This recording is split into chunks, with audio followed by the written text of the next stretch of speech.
안녕하세요. 수아입니다. 이번 시간은 모다라니 수행으로 새 생명을 얻은 범행 스님의 신행수계입니다. 스님은 이미 열반에 드셨습니다. 법주사 조실 스님이었던 분입니다. 스님이 모다라니 수행을 통해서 폐병을 극복하고 출가를 하시게 된 이야기입니다. 내 나이 27에 덜컥 폐병에 걸리고 말았다. 폐가 별로 좋지 않았던 데다가 화학 공장을 경영했던 까닭에 폐병이라는 무서운 병마에 덜미를 잡히고 만 것이었다. 지금이야 약이 좋아 폐병으로 목숨을 잃는 일이 드물지만 1940년대 말에 폐병이라는 것은 불치의 무서운 병이었다. 무슨 인연인지 아버님과 큰형님, 넷째 형님이 모두 폐병으로 인해 돌아가셨는데 집안이 넉넉했던 터라 큰형님은 일본의 대학병원에까지 가서 치료를 받았으나 결국 목숨을 잃고 말았으니 내게 찾아온 폐병은 곧 죽음을 의미하고 있었다. 별다른 치료 방법도 없었으므로 공기 좋은 곳으로 가 요양이나마 할 요량으로 대둔산에 있는 태고사를 찾은 것이 출가의 인연이 될 줄이야. 태고사는 7, 8분의 스님들이 주석하여 참선수행을 하고 있던 조용하고 풍광이 좋은 절이었다. 촛대 바위가 절경인 그곳에서 평소에 가까이 하던 철학 서적을 읽으며 지내고 있는데 하루는 조실 스님께서 내 방을 들러 물으셨다. 그래, 무슨 책을 그리 읽고 있어? 그렇게 조실 스님과 토론이 시작되었다. 여러 사업으로 꽤 재산가였던 내 아버님은 일본말 배워 그들 하인 노릇하려 하느냐며 자식들을 학교에 보내지 않았다. 해서 나는 일찌감치 경영에 눈을 떴고 그 틈틈이 세계 문학 전집이나 철학 서적들을 탐독하고 있던 터였다. 그래서 웬만한 인생살이엔 말문 안 막힌다고 여기고 있었는데 그날 조실 스님의 방문 후 내 미천이 여지없이 드러나기 시작했고 스님과의 토론이 이어졌던 한 주일 후엔 내 스스로 손을 들고 말았다. 그땐 몰랐으나 훗날 알고 보니 그분이 일관했던 말씀은 공돌이였는데 무슨 수로 세상사를 관통하는 불법의 논리를 대응할 수 있었겠는가. 병에 걸려 절에 들어올 때까지만 해도 나는 절집 사람들을 내심 우습게 여기고 있었다. 그럴 수밖에 없었던 것이 일제 말 절집 생활이란 말이 아닐 만큼 가난했고 대처승이 많았다. 스님네들이 절에서 엿을 가지고 오거나 티각 같은 것을 해가지고 신도집에 오면 쌀 한 말씩 얻어가곤 했고 조그만 사찰에선 볕단을 얻어다 먹고 살았던 시절이었으니 불법이 무엇인지 모르던 내 눈에 그들이 그저 천하게 보일 수밖에 없었다. 헌데 그게 아니었던 것이다.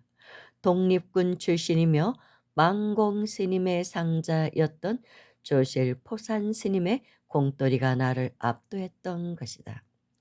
어렴풋이나마 불법에 눈을 뜨기 시작했던 나는 문학 서적도 남의 팔자 얘기나 듣는 것 같아 시들해졌고 토론에서 번번이 패하기만 했던 철학책에도 눈길이 가지 않았다. 그럴 즈음 조실 스님께서 비로소 내게 그곳에 온 이유를 묻더니 조그만 책 한 권을 내놓았는데 불정심 관세음보살 모다라니 경이었다. 이 경 속에 있는 관세음보살 모다라니 주를 일심정령으로 꿈속에서도 성주할 수 있도록 정진하면 원하는 바를 성취할 수 있고 그대의 병이 나을 수 있다. 라고 스님은 말씀하셨다. 이미 불법의 깊은 진리에 관심이가 있었고 무엇보다도 스님을 깊이 믿고 있었으니 그분의 말씀에 뭐 토를 달 이유가 없었다. 그날부터 앉아나 서나 누워서나 일념으로 주력을 하기 시작했다.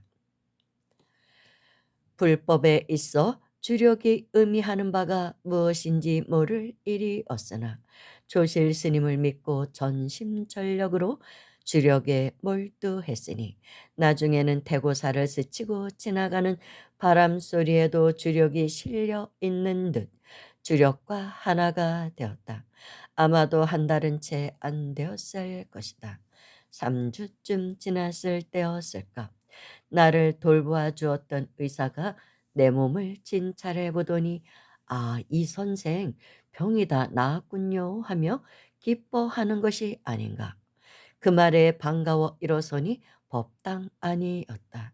비몽사몽 꿈이었던 것이다. 그런데 그 순간 날아갈 듯이 몸이 가볍고 기분이 상쾌해지는 것이었다. 순간 불전에 나도 모르게 무수히 예배를 드렸다. 그 불치의 폐병이 그렇게 씻은 듯이 사라졌으니 부처님과 관세음보살님의 대자대비한 가피, 헤아릴 수 없는 대은혜를 무엇으로 표현할 수 있을까? 부처님 법을 믿고 수행 삼매에 들었을 때 오는 그 무한한 가피를 온몸으로 경험했고 그 가피가 얼마나 절대적인 것인가는 경험한 이만이 알 것이다.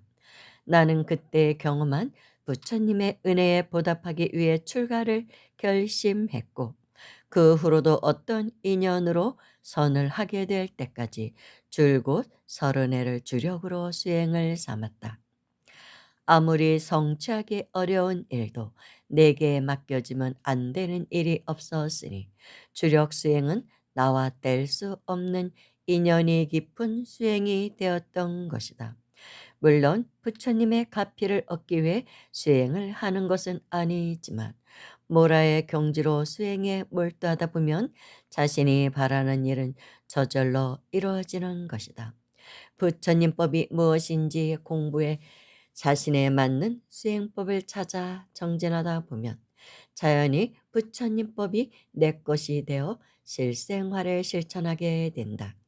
그런데 요즘 가만 보면 부처님법을 알려고 노력하고 수행에 몰두하기보다는 그저 뭔가 이루게 해달라고 부처님께 빌기만 한다. 기도는 어려운 일을 당했을 때 하는 것이 아니다.